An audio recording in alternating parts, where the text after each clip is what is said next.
Hi dears, welcome back. ഞാനിന്ന് വന്നിരിക്കുന്നത് ആവിയിൽ വേവിച്ചെടുക്കാൻ പറ്റുന്ന നല്ല പഞ്ഞി പോലുള്ള കേക്കിൻ്റെ റെസിപ്പി ആയിട്ടാണ്.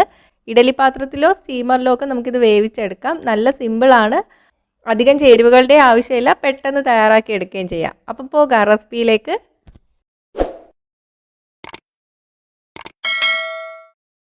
ആദ്യം നമുക്ക് കേക്കിന് വേണ്ടിയിട്ടുള്ള മാവ് അരിച്ചെടുക്കാം. ഞാനിവിടെ 60 ഗ്രാം മൈദമാവാണ് എടുത്തിരിക്കുന്നത്. കപ്പിൻ്റെ അളവിൽ പറയുകയാണെങ്കിൽ 240 ml കപ്പിൽ 1/4 കപ്പ് മാവ് എടുത്തിട്ടുണ്ട്. അതിൻ്റെ കൂടെ തന്നെ 2 ടീസ്പൂൺ മാവ് എക്സ്ട്രാ ഇട്ട് കൊടുക്കണം കേട്ടോ. ഇതിൻ്റെ കൂടെ 1/2 ടീസ്പൂൺ ബേക്കിംഗ് പൗഡർ കൂടി ചേർത്തിട്ടുണ്ട്. ഇതെല്ലാം കൂടി നന്നായിട്ടൊന്ന് അരിച്ചെടുക്കാം. ഇതുപോലത്തെ അരിപ്പാണെങ്കിൽ ഒരു പ്രാവശ്യം അരിച്ചെടുത്താൽ മതി.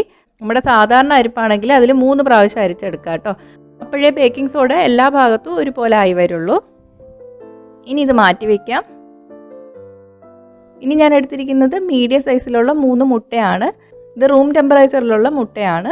അപ്പോൾ നമ്മൾ ഉണ്ടാക്കുന്നതിന് 2 മണിക്കൂർ മുന്നെങ്കിലും മുട്ട ഫ്രിഡ്ജിൽ നിന്ന് പുറത്ത് വയ്ക്കണം കേട്ടോ.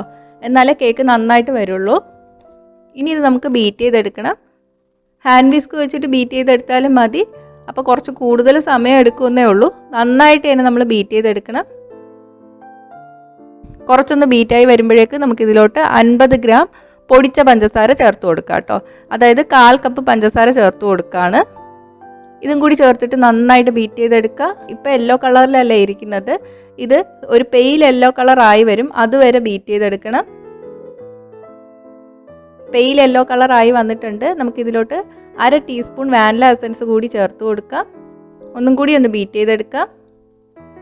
അപ്പോൾ ഇത് നന്നായിട്ട് ബീറ്റ് ചെയ്ത് കിട്ടിയിട്ടുണ്ട്. ഇതുപോലെ തന്നെ നമ്മൾ ബീറ്റ് ചെയ്തെടുക്കണം. ഇതിൻ്റെ കൺസിസ്റ്റൻസി എന്ന് പറയുന്നത് ഇതുപോലെ റിബൺ പോലെ വീഴണം. ഇതുപോലെ തന്നെ നമ്മൾ ബീറ്റ് ചെയ്തെടുക്കണം. എന്നാലേ കേക്ക് നല്ല സ്പഞ്ചായിട്ട് കിട്ടുള്ളൂ. ഇനി നമുക്കിതിലോട്ട് അരച്ചു വെച്ചിരിക്കുന്ന പൊടി കൂടി ചേർത്ത് കൊടുക്കാം. ഒന്നിച്ച് ചേർക്കണ്ട, കുറച്ച് കുറച്ചായിട്ട് ചേർത്തിട്ട് മിക്സ് ചെയ്ത് കൊടുക്കാം. ഹാൻഡ് വിസ്ക് വെച്ചിട്ടോ അല്ലെങ്കിൽ തടിത്തവി വെച്ചിട്ടോ മിക്സ് ചെയ്ത് കൊടുക്കുക. എപ്പോഴും പറയുന്ന പോലെ തന്നെ ഒരേ ഡയറക്ഷനിൽ വേണം നമ്മൾ മിക്സ് ചെയ്തെടുക്കാൻ. അപ്പോൾ നമ്മുടെ ബാറ്റർ റെഡി ആയിട്ടുണ്ട്. ഇനി നമുക്ക് സ്റ്റീം ചെയ്യേണ്ട പാത്രത്തിലോട്ട് ഒഴിച്ചു കൊടുക്കാം. ഞാനിപ്പോൾ കേക്ക് ടിന്നാണ് എടുത്തിരിക്കുന്നത്. എൻ്റെ കയ്യിൽ കുറച്ച് വലിപ്പമുള്ള കേക്ക് ടിന്നേ ഉള്ളൂ കേട്ടോ. കുറച്ച് വലിപ്പം കുറവുള്ള പാത്രം എടുത്താൽ കുറച്ചും കൂടെ വണ്ണമുള്ള കേക്ക് ഉണ്ടാക്കിയെടുക്കാൻ പറ്റും കേട്ടോ. ഈ പാത്രത്തിൽ ഉണ്ടാക്കിയെടുക്കുന്നതുകൊണ്ട് കട്ടി കുറച്ച് കുറവായിരിക്കും. ഞാനിതിലോട്ട് കുറച്ച് ബട്ടർ തേച്ചിട്ടുണ്ട്.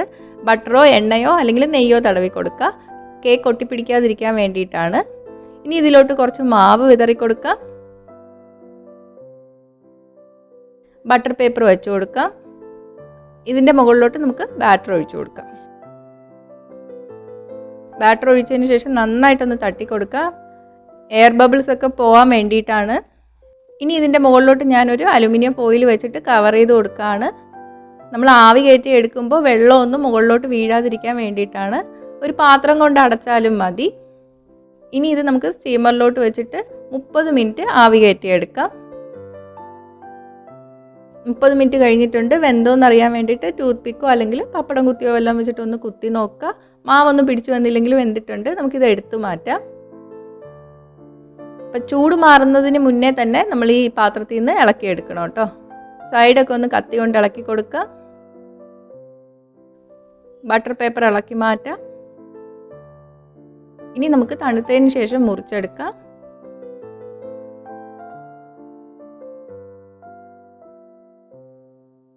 നല്ല സോഫ്റ്റ് ആയിട്ടുള്ള കേക്കാണിത്. അപ്പോൾ ചെറിയ പാത്രത്തിൽ ഒഴിച്ചിരുന്നെങ്കിൽ കുറച്ചും കൂടെ വലിപ്പം ഉണ്ടായിരുന്നേനെ. നല്ല സോഫ്റ്റാണ്. ഉണ്ടാക്കിയ ഉടനെ തന്നെ ഇത് തീരും കേട്ടോ. നല്ല ടേസ്റ്റുമാണ്.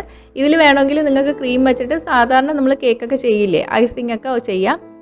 സാധാരണ കേക്ക് പോലെ തന്നെയാണ്. ഇതിന് എണ്ണ വേണ്ട, ബട്ടർ വേണ്ട, അധികം ചേരുവകളൊന്നും വേണ്ട. അപ്പോൾ ഒന്ന് ട്രൈ ചെയ്ത് നോക്കുക. ട്രൈ ചെയ്ത് നോക്കിയിട്ട് നിങ്ങളുടെ അഭിപ്രായങ്ങൾ കമൻറ്റ് ചെയ്യുക. ഇഷ്ടമായെങ്കിൽ ലൈക്കും ഷെയറും ചെയ്യുക. ഇഷ്ടപ്പെട്ടില്ലെങ്കിൽ ഡിസ്ലൈക്കും ചെയ്യുക. കൂടുതൽ റെസിപ്പീസിനായിട്ട് ഫോളോ ചെയ്യാനും മറക്കല്ലേ.